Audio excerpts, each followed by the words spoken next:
എന്നെ ആയിരുന്നില്ല പ്രതീക്ഷിച്ചത് അല്ലേ? ഞാൻ ആരെയും കാണാൻ വന്നതല്ല ഈ ആളൊഴിഞ്ഞ വീട്ടിൽ എന്ന് പറഞ്ഞാൽ അത് നോണ പറഞ്ഞ് ഭദ്രയ്ക്ക് ശീലമില്ല. ശ്രമിച്ചാലും ഈ കണ്ണുകൾ അതിന് കൂട്ടുനിൽക്കില്ല. ഇരിക്കിഷ്ട. പ്രതീക്ഷിച്ചത് ഡോക്ടർ അരുണിനെയാണ്. പുള്ളി വന്നു എന്നറിഞ്ഞത് സത്യമില്ല. നിർദോഷമായ ഒരു കള്ളം ഏത് ശാരദത്തിൽ ചെറുപ്പം പറയാം. ഇനി ഇവിടെ ഒരുപാട് ആൾക്കാർ വരില്ല. കാരണം ഞാൻ വാങ്ങിച്ചു. പണം കൊണ്ട് എന്തെല്ലാം വാങ്ങിച്ചു കൂട്ടല്ലേ. ഒരു പെൺകുട്ടിയുടെ ഹൃദയം ഒഴുകി എന്ത്.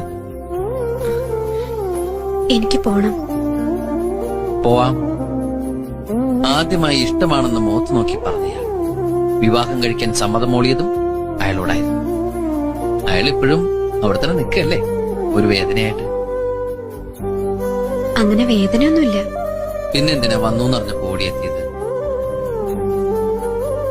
എനിക്ക് വേണ്ടി കാത്തിരുന്ന് വെറുതെ കാലം കഴിക്കരുന്ന് പറയാൻ. അവസാനമായി കണ്ട ദിവസം അത് പറയാൻ കഴിഞ്ഞിരുന്നില്ല. എനിക്ക് വേണ്ടി കാത്തിരിക്കണ്ടെന്ന് പറയാം, കൂടെ വരാൻ ഞാൻ ഒരുക്കോണെന്ന് പറയാം. അതൊക്കെ ഭദ്രയുടെ ഇഷ്ടം.